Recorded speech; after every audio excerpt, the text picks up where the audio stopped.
الله الرحمن الرحيم habeen wanaagsan daawadayaal ku soo dambeeyay gobolka bariga dhexe iyadoo xiisadaha colaadeedna ay ka sii darayaan si gaar ah waxaynu u eegi doonaa muxuu yahay qorshaha ka kooban labada toddobaad duqeymaha culus iyo weerarada ka dhanka ah Iran ee Mareykanku uu qorsheynayo arrintan waxay ku soo aadeysaa iyadoo Iran si cad u sheegayso Mareykanka Hormuus inaysan ka tanaasulayn gacan ku hayntiisa isla markaasna uu xiran yahay inkastoo Mareykanku uu ku andacoonayo in Mareykaasi uu furan yahay oo maraakiibtu ay ka gudbi karto haddana ayadaha dhanka amniga maraakiibta ayaa ka digaya in la isku haleyn karin warkaasi oo halis weyn ay ka jirto Mareykaasi shirkadaha caymiska maraakiibta ee fadhigeedu uu yahay dalkaasi Ingiriiska ayaa waxay ku dhawaaqeen in qiimaha canshuurta iyo sidoo kale caymiska maraakiibta ay sare u sii kaceen toddobaadkan waxaana arrimahan ugu wacan xaaladaha colaadeed ee ka aloosan Mareykanka Hormuus dhanka kale xogaga Xuutiyiinta ayaa lagu soo waramayaa inay ka baaran degayaan qorshe lacaga ay ku soo rogayaan maraakiibta ka gooshaysa badda Cas iyo Mareykanka Baabalmandab inay bixiyaan arrintan ayaa sidoo kale waxay noqonaysaa culays kale oo weyn oo soo kordhay ra'iisul wasaaraha Israa'iil Benjamin Netanyahu ayaa isaguna ku riixaya madaxweynaha Mareykanka Donald Trump oo markii hore sida la sheegay dagaalka uu geliyay in dagaalka uu sii wado laakiin khubarada militariga Mareykanka ayaa ka digaya ciidanka Mareykanka dhiiqa lugaha inay kula jiraan dhiiqadaasina ay sii maquuran doonaan haddii xaaladdu sidan ku sii socoto waxaana la sheegayaa Mareykanka inay ku sii yaraanayaan oo gabaabsi ay ka yihiin nidaamyada difaaca hawada sida THAAD iyo Patriot kuwaasi oo la sheegayo in hadda meelaha qaarkood la go'aansaday in la iska wadaayaba diyaaradaha droniska iyo gantaalada Iran inay gudbaan sababtuna waxay tahay si loo tashiyo xaalad feejignaan ah iyo waxaa jira diyaar garow aad u ballaaran kadib madaxweynaha Mareykanka Donald Trump markii uu ku hanjabay in uu weerar xoog leh qaadi doono oo ka dhana waddanka Iran tanna waxay daba socotaa weerar gaadma ah oo Iran ciidamadeeda ilaalada kacaanka ay la bartilmaameedsadeen waxa ay Iran ku tilmaantay saldhigyadii militariga uu Mareykanku lahaa Jordan iyadoo tira gantaalo ballistika lagu weeraray iyadoo la qorsheynayay wada hadallo laba toddobaad ah taasoo hadda aad moodid in dagaalka caadiga ah qaabku u socdo uu yaraystay sida hadalka loo dhigay awoodii waddanka Iran saade sarkaal ka tirsan maamulka Mareykanka ayaa sheegay Trump inuu weli ka baaran degayo khiyaaraad saade weli ma uu go'aansan goobta iyo ciidamada weerarka qaadi doono toos ugu qaadi doono waddanka Iran waxaana hoosta laga xariiqay in laga yaabo inuu dagaalka bilaarto ma aha wax lala yaabo in Iran ayadana ay talaabo military ku noqoto saraakiisha ayaa waxay u xaqiijiyeen wargeyska afka dheer ee Mareykanka soo baxay The Wall Street Journal in Israa'iil laga yaabo inay dagaal ballaaran oo Iran lagu qaado ay Mareykanka ka barbar dagaalanto haddii colaadu ay dib u bilaabato Trump ayaa mar hore ballan qaaday oo warbaahinta Mareykanka qaar ka mid ah u sheegay in uu cashar aad u xanuun badan bari doono waddanka Iran waxaana hoosta ka xariiqay in weeraradii ugu dambeeyay Iran ay ahaayeen kuwo degdeg ah ciidamadii Mareykankana ay daqiiqado yar oo kooban ay haysteen sida isaga caabin lahaayeen gantaalada ballistikada Iran ay soo ridaysay lala beegsaday ciidamadooda waa gartay qorshaha labada toddobaad ka kooban muxuu yahay Trump ka baaran degayo wasaaradda dagaalka ee waddanka Mareykanka ee Pentagonka loo yaqaan afhayeen u hadlay Sean Parnell ayaa sheegay in xogayaha dagaalka ee waddanka Mareykanka Pete Hegseth iyo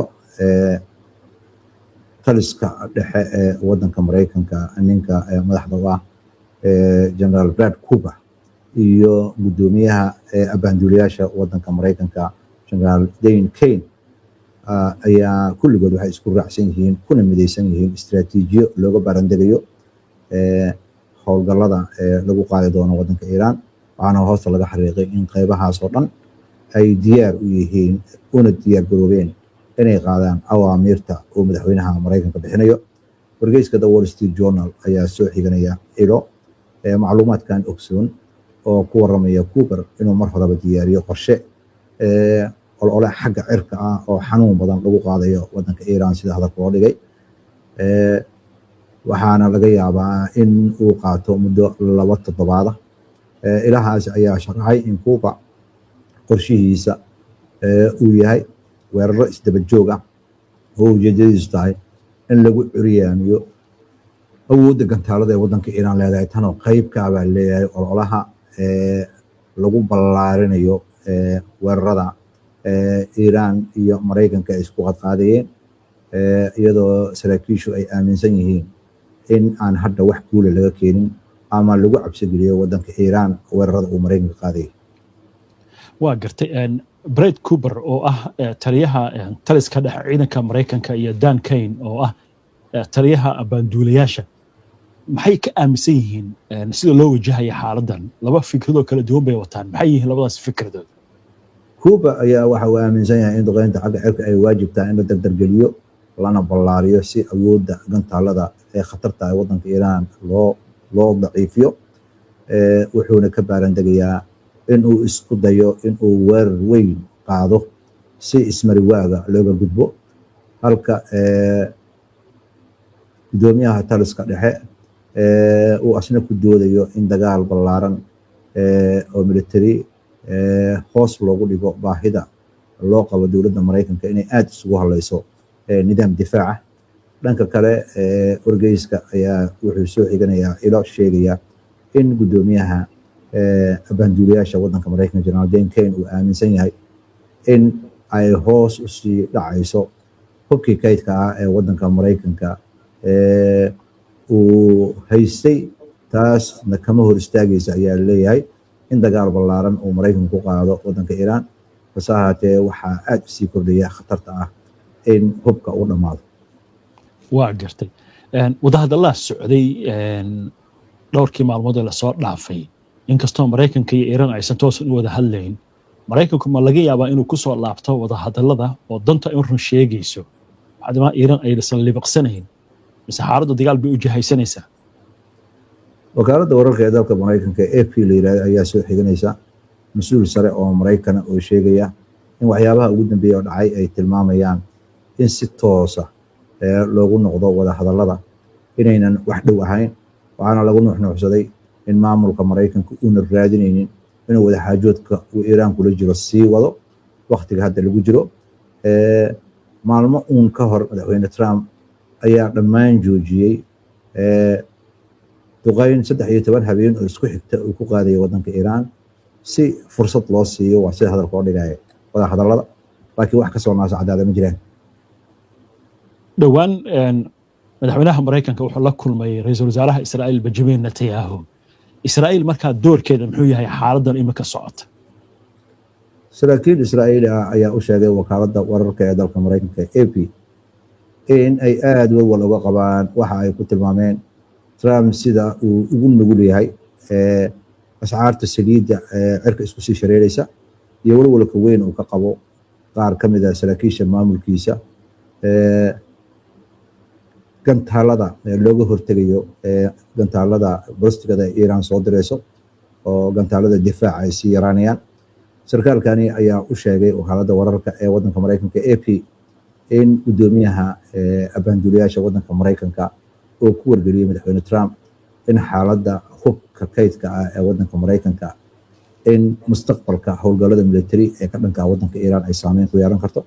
wuxuuna hoosta ka xariiqay qiimeyntani uu bixinayo inay qayb ka tahay mas'uuliyadda gudoomiyaha banduulayaasha ay tahay madaxweynaha inuu kala taliyo howlgallada militariga iyo khiyaaraadka horyaala.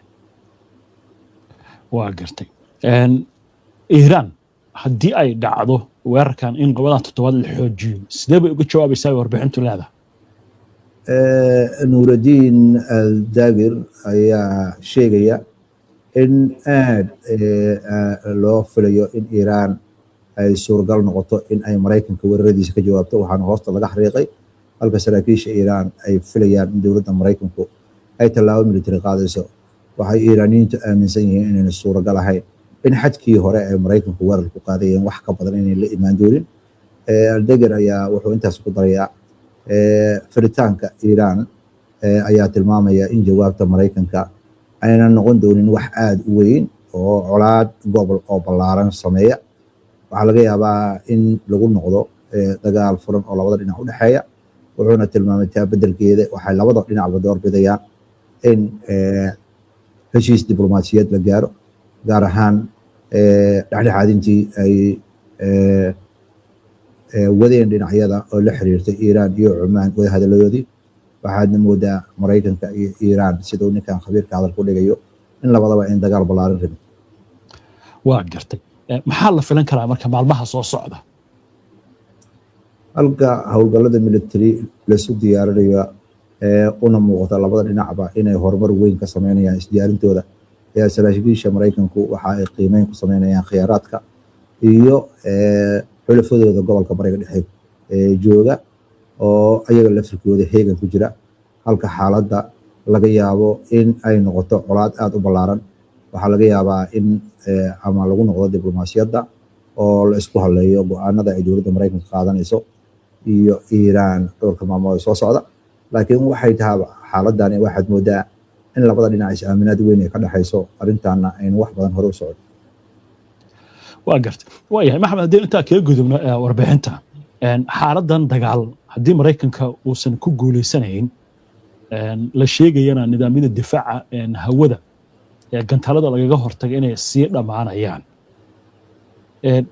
haddii ay noqoto markaa Maraykanku inuu dagaalka si buuxda u joojiyo oo u aqbalo shuruudaha Iiraan, waddamadan khaliijka aayahooda iyo mustaqbalkooda muxuu noqon doonaa? mase lagu kalsoonaan doonaa Maraykanka mar dambe in saldhigyadiisa halkaasi ku yaalaan loona arko inuu difaaci karo waddamadan? su-aashaas waa su-aal xasaasiya oo dhinacyo badan taabanaysa. Iiraan saaxiibadeeda ama ha noqoto kooxaha ka dagaalamaya Ciraaq, ama ha noqoto Xisbullah, ama ha noqoto Xuutiyiinta, waxaad moodaa in ay ka go'an tahay in ay wax iska caafiyaan. halka dowladihii khaliijka ee ku tirsanaa waddanka Maraykanka ay khabiirada arrimahan la socda ay ku tilmaamayaan ayaga oo danahooda ilaashanaya in ay ka baaqsanayaan in dagaalka u ballaarto. sababaha ugu weyn oo wacan waxaa weeye sida halka oo dhigay waddamadan khaliijka dhulka ay ku nool yihiin oo dhul lama degaana oo aan biyo badan lahayn. biyaha waxaa laga safeeyaa badda. haddii biyahaasi iyo shidaalka ay waxyeelo gaarto, waxaa dhacaysa masiibo aad u weyn sida hadalka oo dhigay. Iiraan sida khabiirada hadalku dhigayaan waa caddaysay in gantaaladeeda bulistikada ah in xataa uuna Maraykanku laftirkiisa haysan, marka la fiiriyo niishaadkooda iyo marka la fiiriyo sugnaantooda iyo waxyeelada ay geysanayaan. hadday Iiraan ku talagasho inay burburiso kaabayaasha muhiimka ah, oon iyo baahi ayaa waxay dhibaato weyn ku keenaysaa waddamada gacanka. arrinta kale oo khatarteeda leh ayaa waxay tahay haddii dagaalka uu noqdo jaantaar rogan oo shiicadu ay ka qayb qaadato, waxaa leeyahay juqraafiga gobolka bari dhexe ayaa isbedelaya. waddamada khatarta weyn ku jira waxaa ka mid ah Bahrain, waxaa kaloo ka mid ah Kuwait, waxaa kaloo ka mid ah gobolka Sacuudiga ay shiicadu degan yihiin. haddii waxa lagu tilmaamo bisha shiicada ama dhulka ay shiicada degan yihiin haddii ay colaadi qabsato, dowladahan yaryarka ah ee khaliijka bariga dhexe ku nool awooda isaga caabiyaan iyo karti ma laha. sida khabiirada hadalku dhigayaan dhanka Maraykanka marka la fiiriyo, waxa weeye madaxweynaha Maraykanka muddo dheer ayuu hanjabaad jeedinayay. hanjabaadiisa ma muuqato in Maraykanku waxa ay sheegayaan inay Iiraan wax ku qaadanayso. meedaanka dagaalka ayaa la joogaa. cidda diidan inuu dagaalka faraha ka baxo oo wada hadallada dabada ka riixaysa waa Maraykanka. khiyaanada dhowr goor la isku dayay oo la xiriirta in dhowr wadiiqa laga sameeyo marinka Hormuus, Iiraan waa diiday. waxaa kaloo la isku dayay in hataa la hoosaasiyo ururka Xisbullah oo dowladda Liibiya Lubnaan heshiis lala galo. waxaasoo dhan waa socon weyday. haddana waxaa muuqata sida khabiirada qaar ay hadalku dhigayaan ama ay ku tala bixinayaan Maraykanka inuu dagaalkan wax badan kama keenayaan, khasaare ahayn, inuu dagaalkan faraha kala baxo. gobolka bariga dhexena waxaa soo baxday awood aad u weyn oo ku biirtay sida hadalka loo dhigayo awoodaha waaweyn ee caalamka. Maraykanka ayaana mas-uulka ah in uu meeqaamkii caalamku lahaa oo asaga gacantiisa ku burburiyey amaradiisii. waa gartay. haddii Iiraan ay tiraahdo 14 qodob heshiiskii ahaa waxba kama jiraan, Maraykanka isagaa ka baxay oo la yiraahdo heshiis dambaa la gelayaa, ma laga yaabaa Iiraan inay kusoo darto wada xaajoodka ciidanka Israa'iil inay ka baxaan si buuxda Lubnaan iyo koonfurteeda iyo marinka Gaza. Iiraan hore ayay u sheegtay xilka ma saarna heshiiskii lala galay Mareykanka maadaama madaxweynaha Mareykanka uu afkiisa ka sheegay sida afhayeenka baarlamaanka wadanka Iiraan oo ah ninka garwadeenta ka ah wada xaajoodyada wadanka Iiraan uu sheegay xilka ma saarna inay ayaga dhankooda ilaaliyaan. midda kale madaxweynaha Mareykanka iyo tiimka la shaqeynaya Iiraaniyiinta waxay u arkaan inaynan ahayn dad fulin kara waxyaabaha lagu heshiiyo. Mareykanka haddii ay wada xaajood geli lahaayeen sida khabiirada qaar ay hadalka u dhigayaan waxa weeye waxaa dhuntay misdaaqiyadii ayaa dhuntay. Mareykankana sidiisana wadan guuldarrada yaqaana maaha iyo maareynta guuldarrada. waxaad moodaa weli in lagu sii macangagayo arrin mar hore dhinac u galatay marinka Hormuuz sida ay Iiraaniyiintu hadalka u dhigayaan ma laga yaabo in uu ku noqdo siduu ahaa dagaalka 40 maalmood ka hor. Mareykanka marka aad ayay ugu dhigan tahay inuu loqo tan kale oo ayadan soo tartay ayaa waxay tahay ma aha kaliya hadduu marinka Hormuuz Mareykanku dhumiyo meelaha kale oo culayska uu saaran yahay waxa weeye xataa haddii wadamada qaar ay caadi ku soo noqdaan marinka Hormuuz in uu Mareykan maro ama Israa'iil ay marto ama Israa'iil iyo Mareykanka agab ku socdo inay maraan sida Iiraaniyiinta hadalku dhigeen waa habeenkii xalay oo tagay ilaa iyo Mareykanka uu ka bixinayo magdhow dagaalka gardarrada oo ku qaaday. waxa ayadana cabsi weyn keenaysa oo wadamada Yurub laftirkooda keenaysa in Iiraan ay ku hanjabtay cidii wadamada Yurub maraakiibtooda dagaalka haddii deegaanadan keenaan in cawaaqib ay kala kulmayaan. waxaa kaloo ayadana aad looga baqayaa xoutiyiinta tallaabooyinka ay qaadeen oo ay ku go'doomiyeen wadanka Saudi Arabia inuu culays weyn keenay oo laga yaabo dagaalka inuu balaarto. waxay tahay Mareykanka khiyaaraadka hor yaala kuwa saalan ma waa tahay Maxamed aad baad u mahadsan tahay daawadayaashana ay mahadsan yihiin inta ayaan ku soo gabagabaynaynaa barnaamijka daawada si aad ula socoto wararkan iyo barnaamijyada iyo macluumaadka aynu soo gudbino haddii aad ku cusub tahay baraheena bulshada ama horay aadan ugu xirnayn hadda ku soo biir ayno barnaamijka xiga insha Allah inta ka horeysa nabadgelyo.